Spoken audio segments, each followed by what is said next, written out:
Hi there, my dear, wonderful, beautiful, and kind friends. I hope you're having the most amazing day ever. Thank you so much for coming to join me in another Whispering Wikipedia. Today we are continuing our readings about submarines. We're now going into the impact that submarines had on World War I.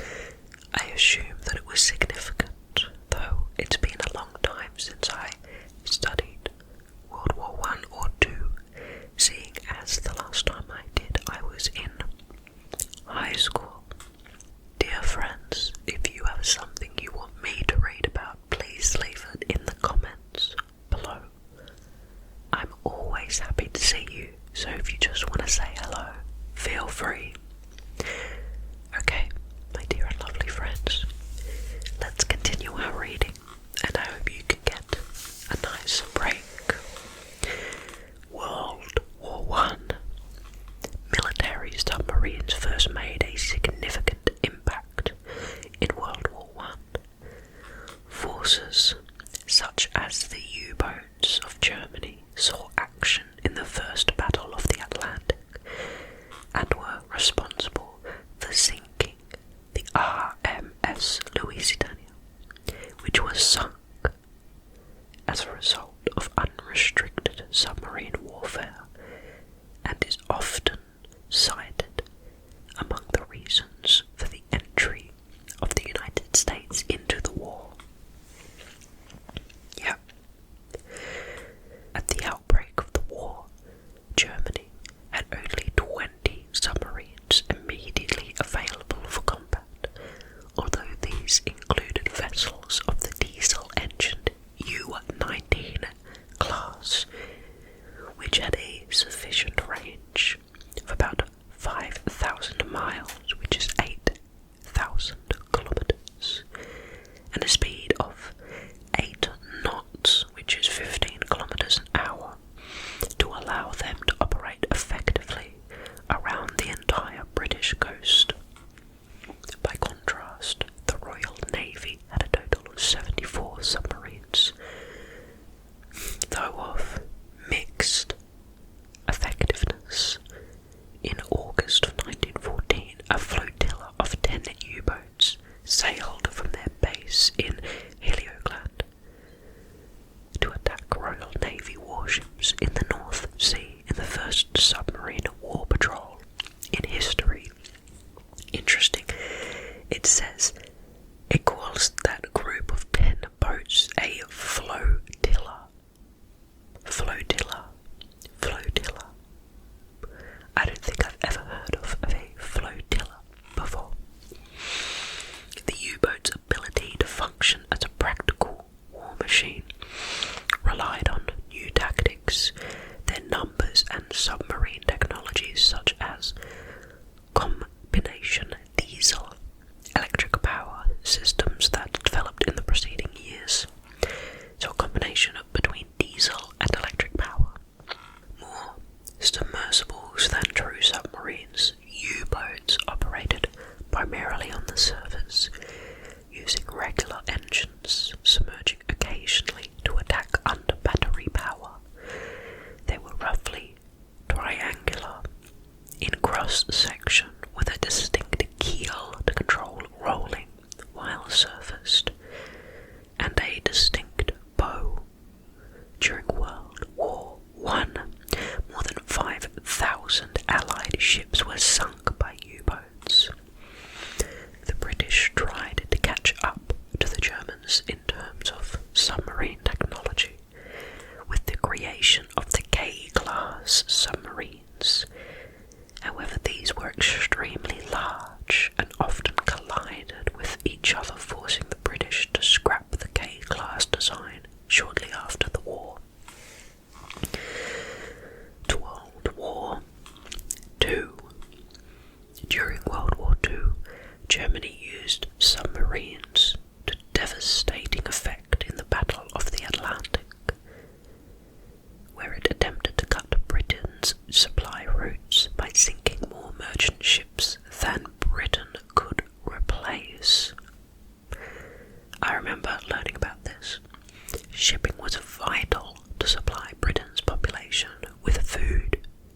industry and raw material, and armed forces with fuel and armaments. While U-boats destroyed a significant number of ships, the strategy ultimately failed. Although the U-boats had been updated in the interwar years, the major innovation was improved communications, encrypted using the famous Enigma cipher machine. There are a few cool movies about the Enigma machine. I forget what one of them is called, but one of them stars Benedict Cumberbatch, and it's very cool. This allowed for mass attack, naval tactics, Roddle tactic, commonly known as Wolfpack, but was also ultimately the U-boat's downfall. By the end of the war, almost 3,000 Allied ships, 175 warships and 2,825 merchantmen had been sunk by U-boats. Although successful early in the war, ultimately Germany's U-boat fleet suffered heavy casualties, losing 793 U-boats and about 28,000 submariners out of 41,000, a casualty rate of about 70%. That's absolutely bonkers. Damn, I would not want to be a submariner in Germany's U-boat fleet. The Imperial Japanese Navy operated the most varied fleet of submarines of any navy, including Kaiten-crewed torpedoes, midget submarines, medium-range submarines, purpose-built supply marines, and long-range fleet submarines. They also had submarines with the highest submerged speeds during World War II, and submarines that could carry multiple aircraft. What? I can't even imagine how that works. How does a submarine carry an aircraft? They were also equipped with one of the most advanced torpedoes of the conflict, the oxygen-propelled Type 95. Nevertheless, despite their technical prowess, Japan chose to use its submarines for fleet warfare, and consequently were relatively unsuccessful, as warships were fast, maneuverable, and well defended compared to merchant ships. Interesting. The submarine force was the most effective anti-ship weapon in the American arsenal. Submarines, though only about 2% of the US Navy, destroyed over 30% of the Japanese Navy, including 8 aircraft carriers, 1 battleship, and 11 cruisers. US Marines also destroyed over 60% of the Japanese merchant fleet, crippling Japan's ability to supply its military forces and industrial war effort. Allied submariners in the Pacific War destroyed more Japanese shipping than all other weapons combined.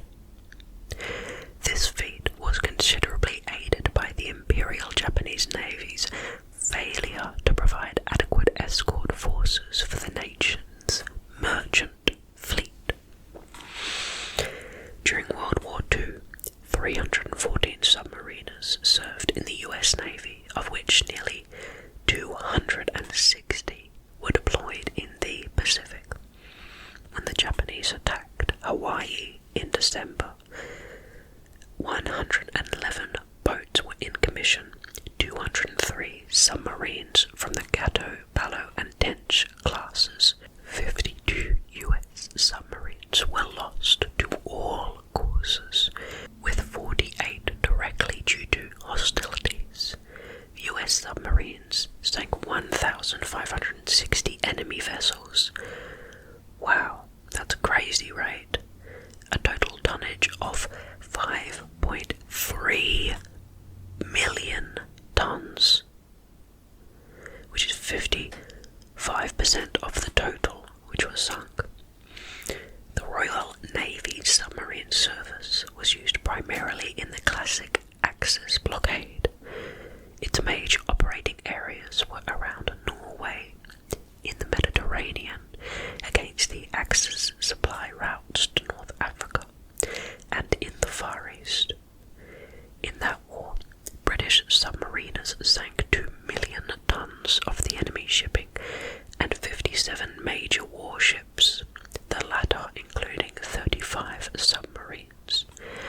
Among these is the only documented instance of a submarine sinking another submarine while both were submerged.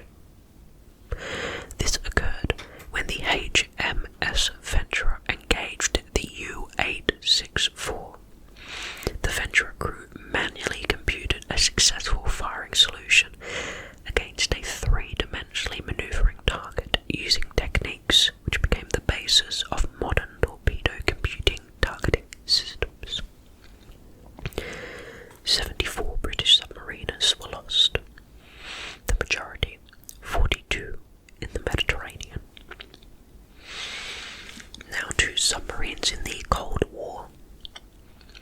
The first launch of a cruise missile from a submarine occurred in July of 1953. From the deck of the USS Tunny, a World War II fleet boat modified to carry the missile with a nuclear warhead. Tunny and its sister boat, Barbaro, were the United States' first nuclear deterrent patrol submarines. In the 1950s, nuclear power partially replaced diesel-electric propulsion. Equipment was also developed to extract oxygen from seawater. These two innovations gave submarines the ability to remain submerged for weeks or months. Most of the naval submarines were built since that time in the US, the Soviet Union/Russian Federation, Britain and France have been powered by nuclear reactors. In 1959 to 60, the first ballistic missile submarines were put into service by both the United States, George Washington class, and the Soviet Union, the Gulf class, as part of the Cold War nuclear deterrent strategy. During the Cold War, the US and the Soviet Union maintained large submarine fleets that engaged in cat-and-mouse games. The Soviet Union lost at least 4 submarines during this peak. The K-129 was lost in 1968, a part of which the CIA retrieved from the ocean floor, with the Howard Hughes designed ship Glomar Explorer. The K-8 in the 70s, the K-219 in 1986, and Komsomlet in 1989, which held a depth record among military submarines of 1,000 meters, which is 3,300 feet. Many other Soviet subs, such as K-19, the first Soviet nuclear submarine and the first Soviet sub to reach the North Pole, were badly damaged by fire or radiation leaks. The US lost 2 nuclear submarines during this time, the USS Thresher, due to equipment failure during a test dive,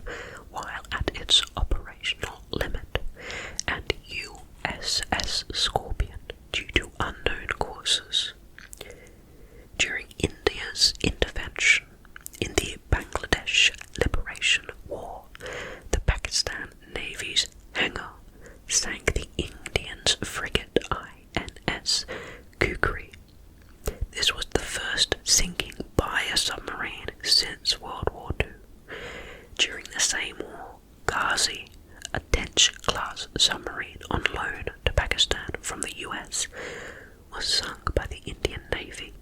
It was the first submarine combat loss since World War II.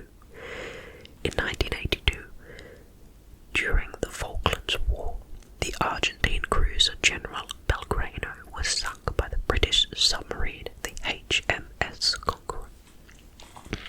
The first sinking by a nuclear-powered submarine in war.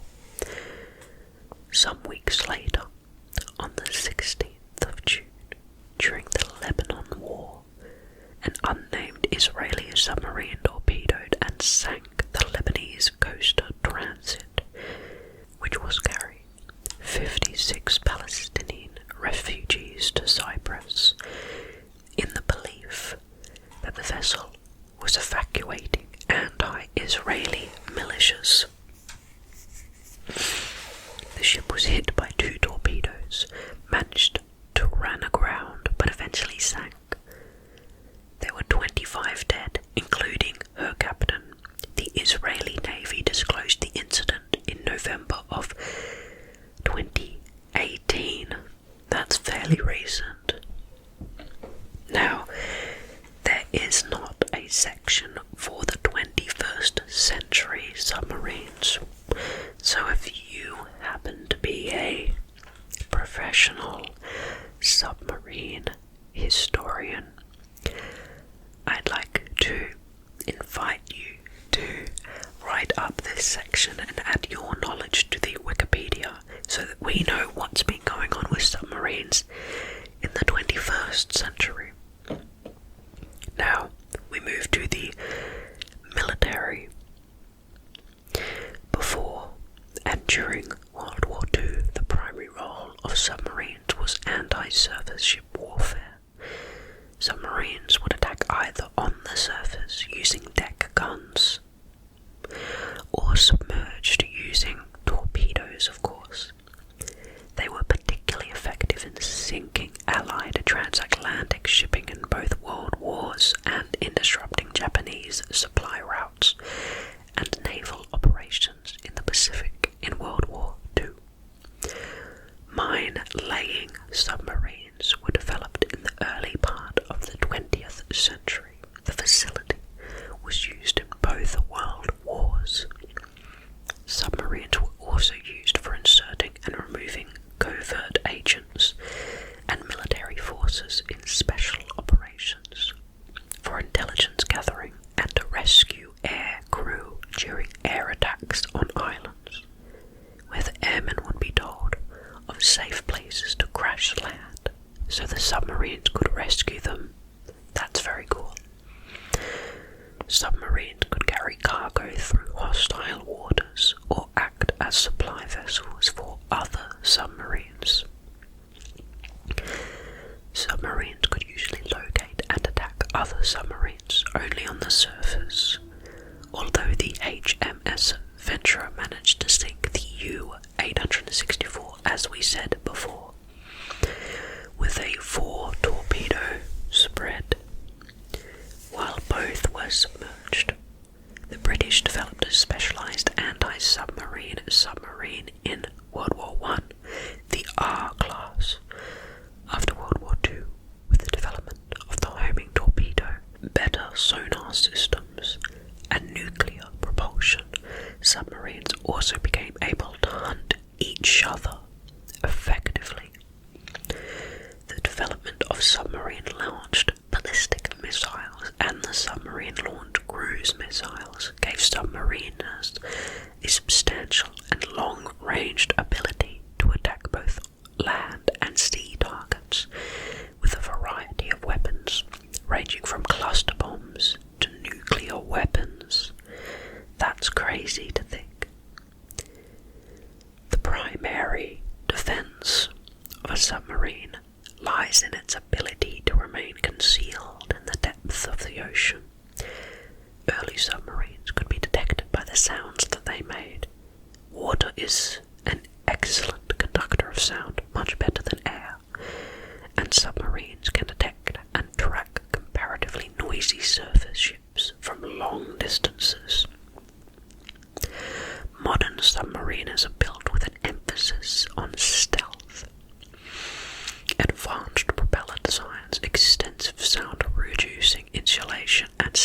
machinery help a submarine remain as quiet as ambient ocean noise, making them difficult to detect. It takes specialized technology to find and attack modern submarines. Interesting. Active sonar uses the reflection of sound emitted from the search equipment to detect submarines.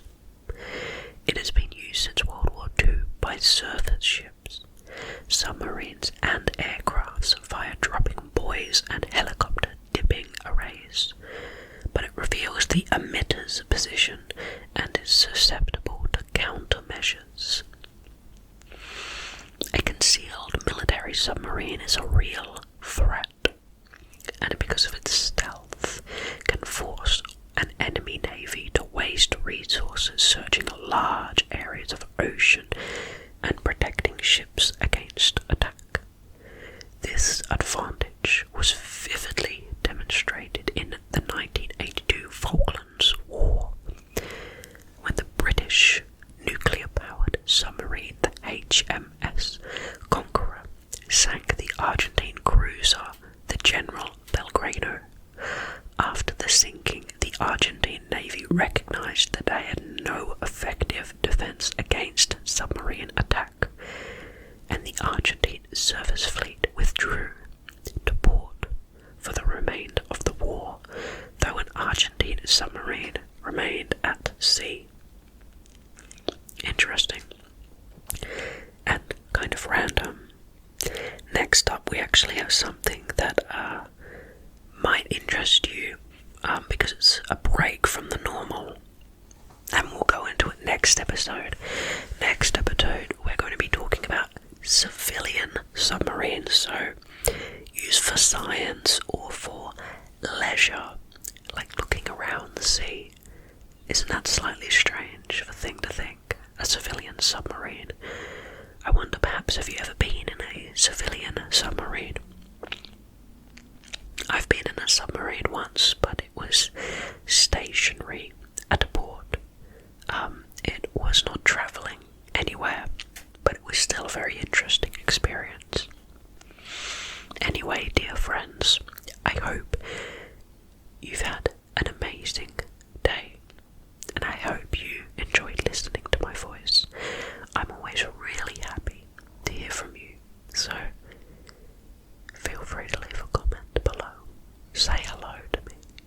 If you liked the video, of course, feel free to like it. I'm happy to get some nice responses from you all, my beautiful friends. And thank you so much. I'll see you really, really soon for the next episode